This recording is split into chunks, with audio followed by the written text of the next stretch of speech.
గత వారం international telecommunication union వాళ్ళు భారతదేశంలో వాళ్ళ ఏరియా ఆఫీస్ను లాంచ్ చేశారు. ఈ సందర్భంగా మన ప్రధాని మోడీ గారు భారత్ 6G విజన్ స్టేట్మెంట్ను రిలీజ్ చేశారు.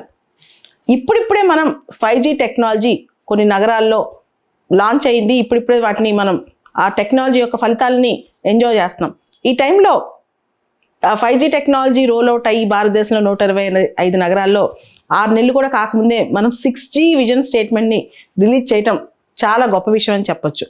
అయితే 6Gకి సంబంధించి 2021లోనే మన డిపార్ట్మెంట్ ఆఫ్ టెలికమ్యూనికేషన్ సంబంధించి 6 టాస్క్ ఫోర్స్లు స్టార్ట్ అయ్యాయి. దాని గురించి రీసెర్చ్ కానీ, దాని భారతదేశంలో ఇంప్లిమెంటేషన్లో ఉన్న ఛాలెంజెస్ కానీ, వీటన్నిటికి సంబంధించి 6 టాస్క్ ఫోర్స్లు. ఈ టాస్క్ ఫోర్స్ వాళ్ళు ఇచ్చిన రిపోర్ట్ ఆధారంగా మనం భారత్ 6G అనే ఒక విజన్ స్టేట్మెంట్ను రిలీజ్ చేసుకున్నాం అనమాట. ఈ భారత్ 6G విజన్ స్టేట్మెంట్ 2023 నుంచి 2030 మధ్యలో అంటే 2030 నాటికి 6G పూర్తి స్థాయిలో రోల్ అవుట్ అయ్యేటట్టు చేస్తుంది అనమాట.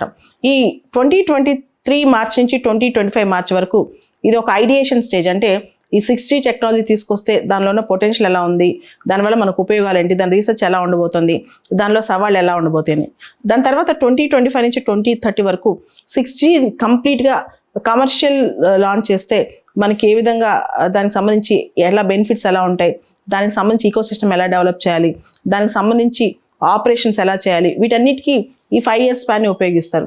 సో ఫైనల్గా 2030లో కమర్షియల్కి అఫీషియల్గా రోల్ అవుట్ చేయబోతారనమాట. ఇది థాట్. అసలు ఈ మొత్తం మనం చూస్తే ఈ వైర్లెస్ కమ్యూనికేషన్ టెక్నాలజీ అనేది మన దేశంలో మనం గమనిస్తే 1990s బిగినింగ్లో స్టార్ట్ అయింది.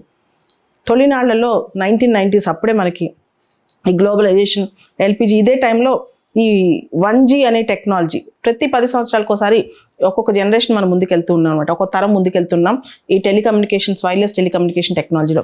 1990s స్టార్టింగ్లో మనం చూస్తే 1G టెక్నాలజీ, అదే 1990s చివరిలో కల్లా 2G టెక్నాలజీ, ఇయర్ 2000కి వచ్చేసరికల్లా మనం 3G టెక్నాలజీ, 2010 కల్లా మనకి 4G టెక్నాలజీ, 2020 బిగినింగ్లో డెవలప్డ్ కంట్రీస్లో, ముఖ్యంగా సాంకేతికంగా బాగా ఫాస్ట్గా ఉన్న కంట్రీస్లో సౌత్ కొరియా కావచ్చు, జపాన్ కావచ్చు, ఇలాంటి దేశాల్లో 5G రోల్అవుట్ అయింది. మనం 5G కొంత ఆలస్యంగానే రోల్అవుట్ చేసుకున్నాం. 2022 అక్టోబర్లో మనం 5G రోల్అవుట్ చేసుకున్నాం.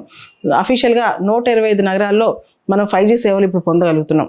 ఇప్పుడు 6G కనుక వస్తే మొత్తం ఇది టెలికాం రంగంలో ఒక విప్లవం అని చెప్పొచ్చు. అదేవిధంగా విజన్ స్టేట్మెంట్ ఇంత తొందరగా భారతదేశం లాంచ్ చేస్తుంది కాబట్టి ఇది కనుక రియాలిటీలోకి వస్తే మన దేశం ప్రపంచానికి ఒక ఆదర్శం అవుతుంది టెలికమ్యూనికేషన్ రంగంలో. ముఖ్యంగా 6Gకి ఇండియా లీడర్ అయ్యే అవకాశం కూడా కనిపిస్తుంది. ఇప్పటికే నార్త్ అమెరికాలో కెనడా, USA, అలానే Japan, south Korea, China, Europe, ఇలా చాలా దేశాలు 6G టెక్నాలజీకి సంబంధించి తమ విజన్ స్టేట్మెంట్స్ను బహిర్గతం చేశాయి. సౌత్ కొరియా అయితే 2026 కల్లా మేము 6Gని తీసుకొస్తామని కూడా ప్రకటించేసింది. ఈ సందర్భంగా వీటన్నిటిని కొంత ఆదర్శంగా తీసుకుని కూడా భారతదేశం తన విజన్ స్టేట్మెంట్ చెప్పిందని చెప్పొచ్చు. దీనికి సంబంధించి 6G టెక్నాలజీ రీసెర్చ్కి సంబంధించి ఆల్రెడీ మనం 10,000 కోట్ల రూపాయలతో కార్పస్ ఫండ్ కూడా మొన్న భారత్ 6Gలో ఏర్పాటైంది. మొత్తం 2030 కల్లా ఈ రీసెర్చ్ కానీ మొత్తం దీని ఆపరేషన్స్ని లాంచ్ చేసే వరకు చూసుకుంటే దాదాపు 63,000 crores 63,000 కోట్ల రూపాయలు ఖర్చు అవుతుందని అంచనా వేస్తున్నారు. 6G టెక్నాలజీ కనుక భారతదేశంలో సక్సెస్ అవ్వగలిగితే ఈ ఖర్చు పెద్ద హెవీ అమౌంట్ అయితే కాదు. ఎందుకంటే ఇది ఒకవేళ దీన్ని మనం యూటిలైజ్ చేసుకోగలిగితే 6G వల్ల ప్రయోజనాలు విశ్లేషించే ముందు అసలు ఈ టెక్నాలజీ ఎలా ఎవాల్వ్ అయిందో ఒకసారి చూద్దాం. 1G ఫస్ట్ జనరేషన్ టెక్నాలజీ ఇందాక చెప్పినట్టు ఎర్లీ 1990s. ఇది ఎనలాగ్ టెక్నాలజీ బేసికల్గా. దీని స్పీడు 50 kbps ఉండేదన్నమాట. తర్వాత 2G టెక్నాలజీ లేట్ 1990s. ఇది డిజిటల్ టెక్నాలజీ. ఇది నారో బ్యాండ్. దీని స్పీడు 250 kbps ఉండేది. ఆ తర్వాత 3G టెక్నాలజీ 2001లోంచి ఇది అమల్లోకి వచ్చింది, లాంచ్లోకి వచ్చింది. ఇది డిజిటల్ టెక్నాలజీ. ఇది బ్రాడ్ బ్యాండ్. దీని స్పీడ్ 384 kbps. ఆ తర్వాత వచ్చింది 4G టెక్నాలజీ. ఇది 2010 సంవత్సరంలో రోల్అవుట్ అయింది. ఇది డిజిటల్ టెక్నాలజీకి సంబంధించి మొబైల్ బ్రాడ్బ్యాండ్ అనమాట. దీని స్పీడు 50 Mbps. తర్వాత 5G టెక్నాలజీ 2020 నుంచి ఈ ప్రపంచంలో ఇది చాలా పాపులర్ అయింది. ఇది డిజిటల్ టెక్నాలజీ. ఇది బ్యాండ్ విత్ యుబిక్యూటియస్ కనెక్టివిటీ, అంటే ఎక్కడి నుంచైనా ఎలా అయినా కనెక్టివిటీ చేసుకోవచ్చు అండి, ఉబిక్యూటియస్ కనెక్టివిటీ అనమాట. ఈ 5G టెక్నాలజీ దీని యొక్క స్పీడ్ 20 Gbps. తర్వాత రాబోయే 6G టెక్నాలజీ 2030 కల్లా వస్తని ఊహించుకుంటే ఇది డిజిటల్ టెక్నాలజీ. దీని బ్యాండ్ విత్ హైపర్ కనెక్టివిటీ అనొచ్చు మనం, ఇది హైపర్ కనెక్టివిటీ అనమాట. తర్వాత దీని స్పీడ్ అప్ టు 1 TB/s, ఇది చాలా important point. 6G technology speed up to 1 TB/s అనమాట. దీనిలో లేటెన్సీ పీరియడ్ చాలా తక్కువ ఉంటుంది, అంటే రియల్ టైం ఎగ్జాక్ట్గా ఇక్కడ నుంచి మనం ఏదైనా ఆపరేట్ చేసుకోవచ్చు అనమాట. హెలికాప్టర్ ఆపరేట్ చేసుకోవచ్చు, రియల్ టైంలో ఏదైనా ఆపరేట్ చేసుకోవచ్చు. Virtual class rooms, virtual reality, virtual visits, virtual tourism, అంటే మనం 3D టెక్నాలజీ ఇవన్నీ రెడీగా పెట్టేసుకుని విత్ ఇన్ సెకండ్ కూడా లేటెన్సీ పీరియడ్ లేకుండా, మిల్లీ సెకండ్ కూడా లేటెన్సీ పీరియడ్ లేకుండా అక్కడ ఉన్నట్టే మనం అన్నిటిని చూడొచ్చు. ఫర్ ఎగ్జాంపుల్ మనం అమెరికాలో మన ఫ్రెండ్ ఎవరో ఉన్నారు, రెడీగా మొత్తం ఒక వర్చువల్గానే వాళ్ళతో కనెక్టివిటీ, అంటే ఆ సెకండ్లోనే మనకు మొత్తం ఎదురుగా ఉన్న అంటే ఎంత ఫాస్ట్గా పని అవుతుందో అంత ఫాస్ట్గా మనం అక్కడ చేయొచ్చు.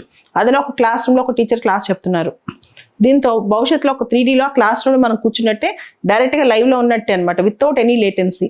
ఇట్లా ఫర్ ఎగ్జాంపుల్ ఒక రైతుకి ఇది ఉపయోగపడుతుంది, ఒక మెడిసిన్ అంటే మనం ఒక మంచి మంచి సర్జరీస్ ఉంటాయి కదా, రోబో ఒక పక్కన సర్జరీ చేస్తుంటుంది, 6G టెక్నాలజీతో డాక్టర్ డైరెక్ట్ చేస్తుంటాడు వితౌట్ ఎనీ లేటెన్సీ. అస్సలు టైం అంటే డాక్టర్ అక్కడే ఉన్నట్టు చేస్తున్నంత ఫాస్ట్గా అంతే స్పీడ్తో పని జరుగుతూ ఉంటుంది అనమాట. ఇట్లా అన్ని విషయాలు, ఇండస్ట్రీసు, ప్రొడక్షను, ఫ్యాక్టరీసు, ఇది అది అని కాదు, ఎంప్లాయ్మెంట్లో ప్రతి దానిలో ఉపయోగపడుతుంది అనమాట 6G. ఎందుకంటే దీని లేటెన్సీ చాలా తక్కువ, డ్రైవర్లెస్ కార్స్ 5G కన్నా ఇంకా ఫాస్ట్గా అనమాట.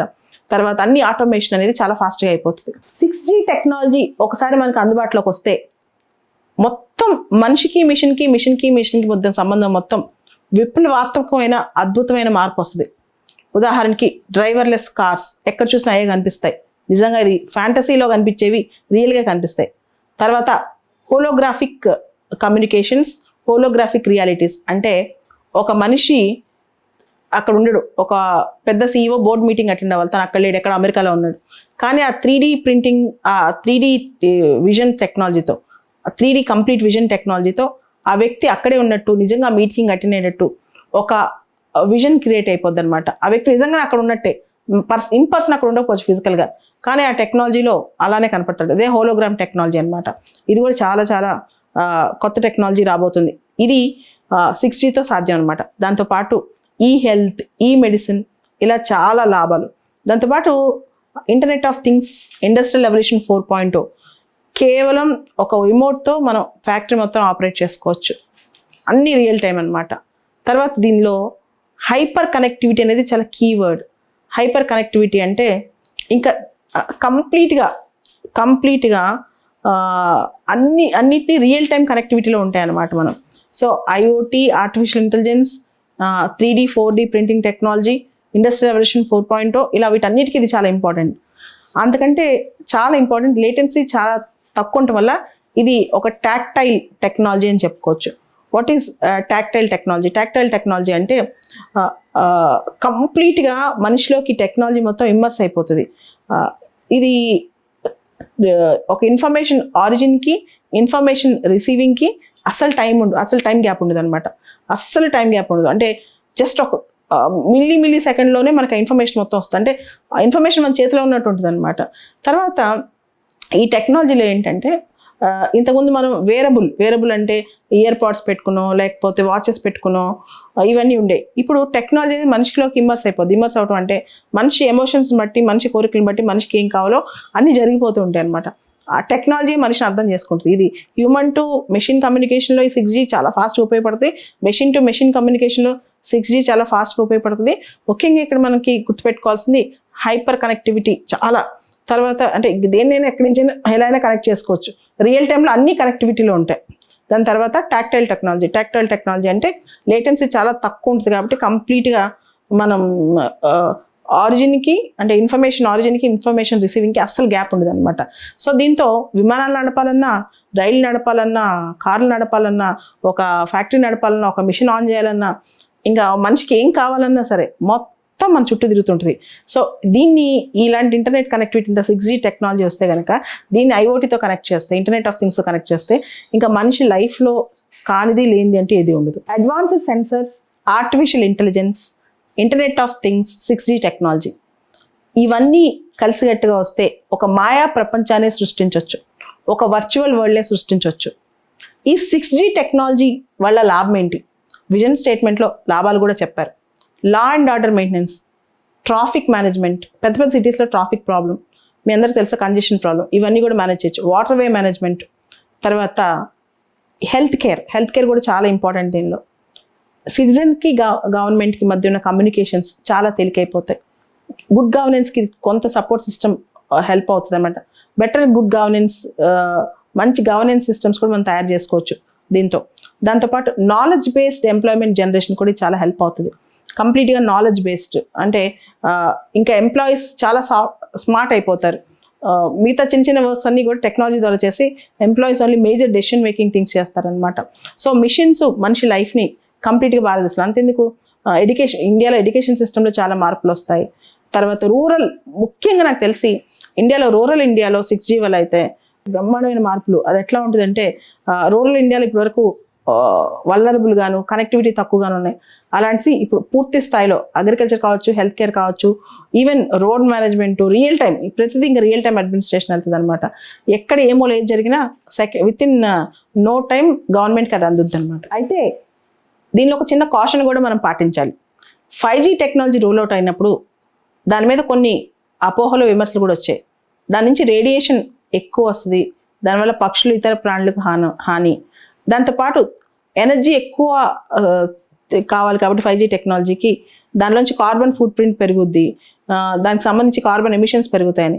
సో ఇట్లాంటివి 6Gలో రాకుండా ముందే 6G should be affordable, efficient, at the same time sustainable, అంటే ఎకో ఫ్రెండ్లీ.